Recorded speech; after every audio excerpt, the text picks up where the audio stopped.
Saudara dan saudariku yang terkasih, Salam, selamat berjumpa dengan Renungan Harian Iona, Inspiration of New Apostolic. Damai sejahtera Tuhan Yesus Kristus menyertai kita.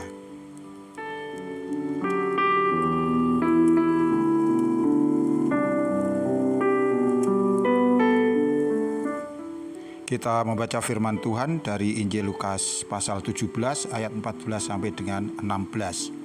Dan sementara mereka di tengah jalan, mereka menjadi tahir. Seorang dari mereka ketika melihat bahwa ia telah sembuh, kembali sambil memuliakan Allah dengan suara nyaring. Lalu tersungkur di depan kaki Yesus dan mengucap syukur kepadanya. Orang itu adalah orang Samaria.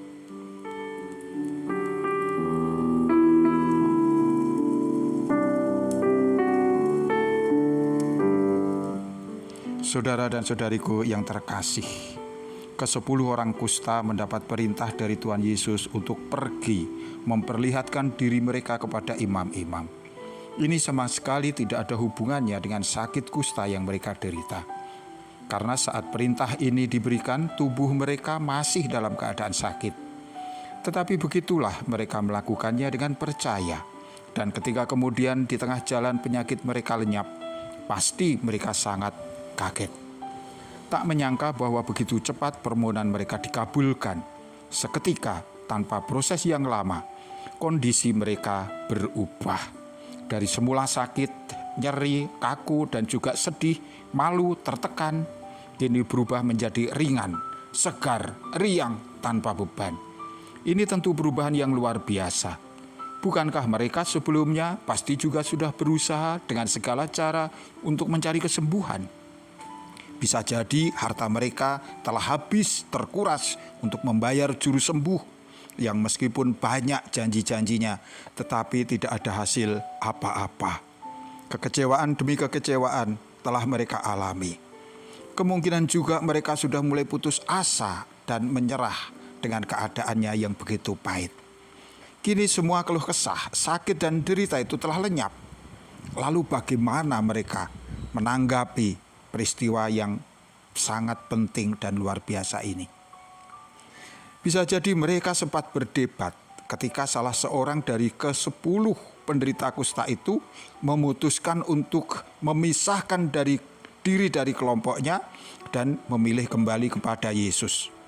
Pasti yang 9 orang juga tahu bahwa satu dari antara mereka memilih untuk pergi dan tidak lagi bersama-sama dengan mereka. Ya, Alkitab memang tidak menceritakan suasana ini. Akan tetapi kita bisa menarik kesimpulan sebagai sebuah pelajaran bagi kehidupan iman kita.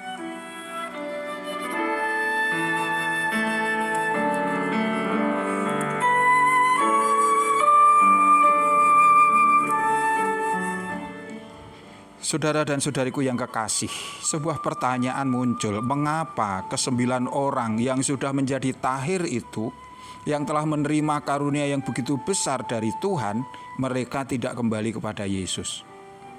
Bisa saja mereka merasa sudah mengikuti apa yang menjadi perintah Tuhan, dan itu mereka anggap sudah cukup. Kalau kemudian mereka menjadi sembuh, menjadi tahir, itu dianggapnya sebagai upah dari ketaatannya kepada perintah Tuhan. Kesembuhan yang mereka terima dianggapnya bukan sebagai sebuah karunia, melainkan sebuah hak yang sudah seharusnya Tuhan berikan kepada mereka sebagai upah dari kepatuhan mereka terhadap perintah Allah. Dalam hidup sehari-hari, betapa sering orang juga terjebak dalam pola pikir dan sikap yang demikian. Mereka merasa telah berbuat banyak dengan melakukan kehendak Allah dan kemudian merasa berhak atas berkat, atas perawatan yang istimewa yang harus mereka terima, dan orang kemudian berpikir tidak lagi perlu untuk berterima kasih bahwa Allah tiap hari menyediakan udara untuk kebutuhan nafas kita, matahari untuk proses kehidupan kita, atau juga air untuk kebutuhan metabolisme tubuh kita. Semua itu dianggapnya biasa-biasa saja, seolah itu sudah menjadi kewajiban Allah atas ciptaan. Ini tentu saja sangat memprihatinkan.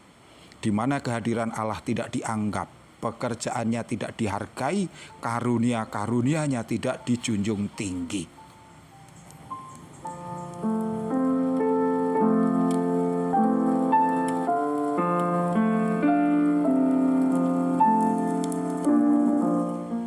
Saudara dan saudariku yang kekasih, di sisi yang lain ada satu orang penderita kusta yang sudah tahir.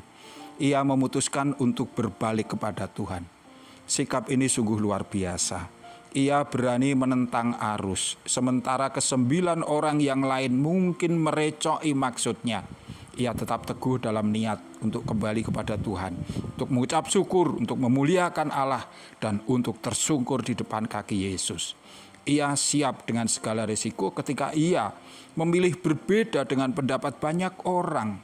Ia melakukannya atas dorongan hati nurani, atas keinginannya untuk mengucap syukur kepada Tuhan, atas kasihnya kepada Allah yang sudah menolong dia.